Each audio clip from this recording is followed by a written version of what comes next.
Neste ano de 2024, uma das promessas que eu fiz a mim mesma foi a de ler pelo menos um livro por mês. Falhei em apenas um dos meses e, até agora, em novembro, certamente o livro que eu estou lendo neste momento, concluindo a sua leitura, é o que mais me marcou e é o que mais eu tenho tirado ensinamentos para a minha vida pessoal e para a minha vida profissional. Nesse vídeo de hoje, nós vamos discutir um dos tópicos, um dos pontos que mais me chamou a atenção desse livro.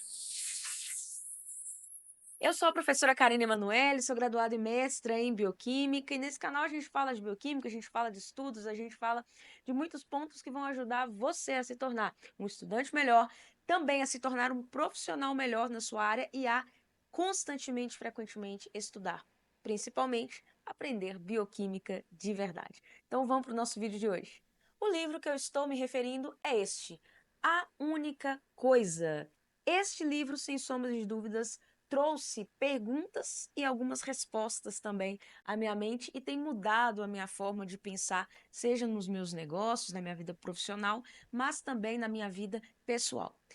O livro, como o próprio nome sugere, gira em torno de uma pergunta: qual é a única coisa que você faz, que você pode fazer e que vai alterar 90, 80% dos seus resultados? Ou seja, qual é a única coisa que, se feita, vai mexer na maior parte dos seus resultados e é responsável por essa maior parte dos seus resultados? Então, ele nos ajuda numa caminhada a identificar qual é esta única coisa. Mas o tópico, o ponto que eu quero chegar aqui com vocês é um tópico bastante interessante que está no capítulo 7, que ele fala sobre a força de vontade infinita. E ele traz esse ponto de uma maneira muito diferente, porque principalmente livros de autoajuda, né, costumam trazer e abordar muito esses pontos, mas aqui ele traz de uma maneira tão diferente que vale a pena eu partilhar com você, assim como isso mexeu comigo de uma maneira e eu tenho tirado disso daqui algumas ideias, alguns pontos muito importantes também. Veja só, uma definição minha, não é do autor aqui, né, que força de vontade é uma força interna, um movimento interno que gera trabalho. Veja, se um músculo se contrai, se você se movimenta, tudo isso é trabalho, trabalho muscular, certo? Então a força de vontade, ela gera em nós, ela é um movimento que gera em nós trabalho. Seja para se movimentar numa atividade física, seja para você fazer algo na sua vida profissional, seja para você estudar, seja para tomar uma decisão na sua vida pessoal. Para tudo isso, você precisa de força de vontade. E muitos de nós ouvimos ao longo da nossa vida aquela coisa assim, aquela frase: querer é poder. Tenho certeza que você já ouviu essa frase aí na sua vida. Só que isso gera uma falsa ilusão de que é só querer, é só ter força de vontade que as coisas vão se resolver. E aí, a gente tem aquelas atividades mais simples, menos complexas, que a gente acaba, vamos lá, tenho força de vontade, vou fazer. Só que aí, na hora que chegam aquelas atividades mais difíceis, aquelas situações mais problemáticas, hum, a força de vontade se foi. E por vezes a gente se sente mal, se sente fracassado, talvez por não ter conseguido isso. Também nos seus estudos, né? Você fala, olha, vou estudar 5 horas por semana, vou estudar todos os dias pelo menos meia hora. E aí? Aí você não consegue. Você pensa, eu não tenho força de vontade. Mas não é bem isso. É porque nós não entendemos o que é a força de vontade. Ela não está sentada numa cadeirinha ali, esperando o momento que você a chame e ela, opa, estou aqui, pode utilizar. Pode se utilizar, então, da minha capacidade de realização. Não é bem assim. Não funciona assim.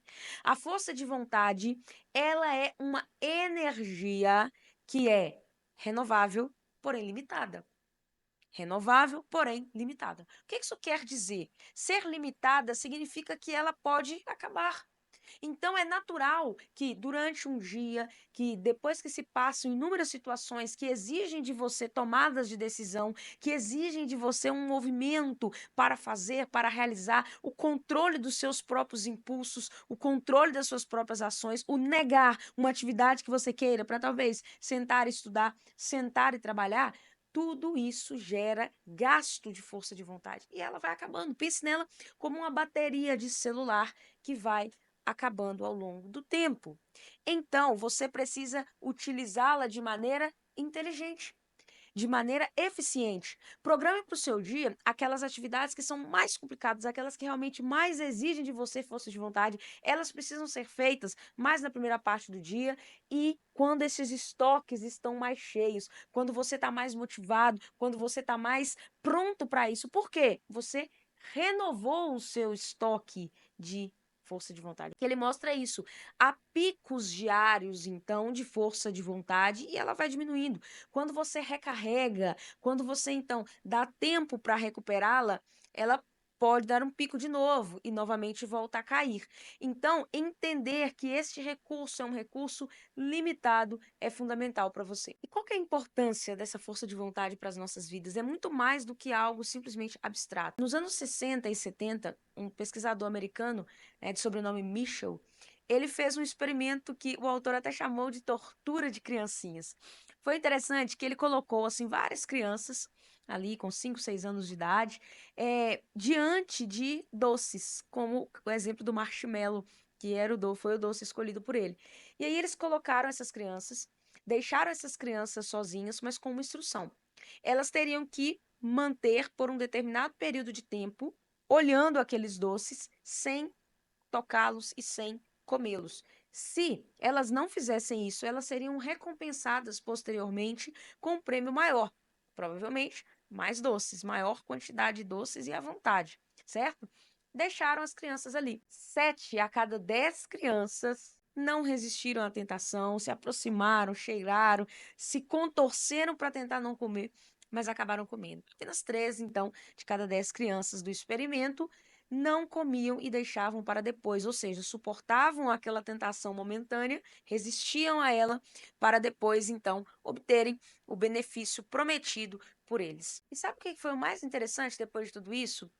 O Michel, o pesquisador, ele acompanhou estas crianças por vários anos ao longo das suas vidas e eles perceberam um ponto muito importante e muito interessante. Olha só, aquelas que demonstravam maior força de vontade ali enquanto crianças para resistirem a doces, por exemplo, eram mais bem-sucedidos ao longo das suas vidas. Ou seja, tinham cargos de trabalhos melhores, conseguiam qualificações, tinham salários melhores e padrão, qualidade de vida superior, alimentavam-se melhor e aqueles outros que não resistiam tanto, eles acabavam ao longo da sua vida também mais suscetível, sendo mais suscetíveis a vícios, entre vários outros pontos. Olha que interessante. Aqueles, então, que sabiam utilizar da sua força de vontade e concentrá-la naquilo que era o alvo, naquilo que era o mais importante, ao longo das suas vidas, pareciam, então, ser bem mais sucedidos. Como as nossas mães já diziam, né? Quem espera, sempre alcança. Isso parece ser verdade. Entender, então, que a força de vontade é um recurso que a gente usa diariamente, mas que é limitado, é fundamental. Portanto, utilizá-lo com inteligência muda tudo. Muda a maneira como você responde às suas atividades, muda aquilo que você produz, muda a maneira como você estuda, muda a maneira que você vive. E será que os alimentos que a gente ingere fazem diferença também nessas tomadas de decisão e nessa nossa capacidade de ter cada vez mais força de vontade e usá-la de maneira inteligente? Antes de eu seguir, quero pedir a você que se inscreva no nosso canal, nos ajude a chegar aos 15 mil inscritos e a atingir essa marca e a crescer cada vez mais enquanto canal da Bioquímica, se esse conteúdo é útil para você. Conto com a sua ajuda. Se você está gostando do conteúdo desse livro e quer também lê-lo, vale muito a pena. Eu vou deixar o link aqui embaixo na descrição para que você o adquira na Amazon, tá com preço especial também, nesse período de novembro. Aproveite, não deixa passar não. Voltando ao assunto dos alimentos. Veja só, o nosso cérebro, ele é responsável ou ele ocupa, na verdade, uns 50 avos da nossa massa corporal. Pensa assim, se nós dividíssemos o nosso peso em 50 partes, uma parte apenas seria a massa do cérebro, ou seja, é leve. Porém, somente o cérebro é responsável por 1/5 de toda a energia que a gente consome ao longo do dia. Então, se a gente dividir a energia que a gente gasta num dia em 5 partes, uma parte inteira, completa, seria apenas para o cérebro. Como uma massa tão leve é responsável, então, por um gasto, um consumo de energia tão grande? Alguns pesquisadores mostraram que uma das regiões que mais são responsáveis por essa demanda energética é o córtex pré-frontal.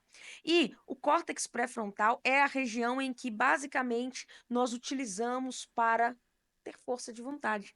Olha só, é nela que então a gente é capaz de resolver problemas, ter uma função cognitiva para a resolução de situações, então nosso córtex pré-frontal é fundamental nesses pontos. O nosso cérebro não utiliza energia de maneira igual. Aquelas áreas que são mais jovens evolutivamente, elas ficam para trás nessa corrida energética e as áreas mais antigas evolutivamente, elas acabam tendo essa demanda energética maior e passando à frente. Então, por exemplo, aquelas regiões cerebrais que são responsáveis, por exemplo, por áreas incontroláveis, como, por exemplo, respiração, batimentos cardíacos, elas acabam tomando frente e captando maior parte da energia que nós produzimos no nosso corpo, enquanto o córtex pré-frontal, por exemplo, fica um pouquinho para trás. Contudo, então, a gente pode assumir que ele sofre bastante em situações em que tanto nós nos alimentamos bem, quanto, por exemplo, a gente entra em jejuns prolongados, tudo mais. Ele acaba, então, sendo um dos primeiros, até que você se adapte, obviamente, ele acaba sendo um dos primeiros a sentir as consequências de tudo isso. Veja só, também alguns pesquisadores fizeram alguns experimentos demonstrando o seguinte: eles avaliaram pessoas que eram obrigadas a tomar decisões muito fortes, ou seja, utilizavam muito da sua força de vontade, e mediram então a glicemia dessas pessoas ao longo do tempo. Sabe o que aconteceu? Aqueles que foram obrigados a tomar decisões mais fortes, decisões que requeriam mais da sua própria força de vontade, a glicemia deles era menor depois desse tempo, ou seja, a glicose no sangue caiu. Essa queda de glicose diz respeito justamente a uma intensidade de atividade cerebral, mas que agora caiu, agora tende a ficar mais prejudicada. Se você precisar de uma segunda decisão, se você precisar de uma segunda tomada muito forte aqui, provavelmente você não vai ser capaz de fazer. Nesse grupo, então, que tinha que tomar essas decisões fortes, eles se dividiram em outros dois grupos.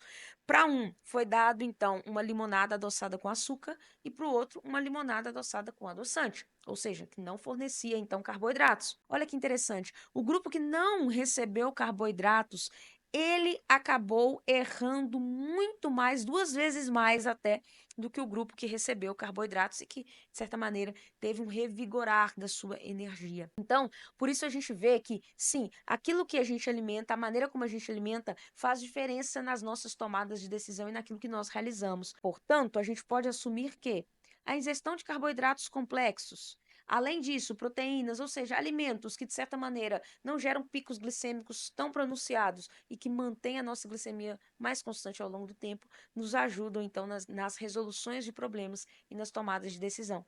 Consequentemente, na sua capacidade cognitiva e no seu ato de estudar. Talvez, para a sua vida, a única coisa que esteja faltando seja prestar atenção nesses pontos que envolvem as tomadas de decisão, a utilização inteligente da sua demanda de trabalho e da sua força de vontade. Clica no link logo abaixo e adquira. Vai ser bom para você. Grande abraço e até a próxima!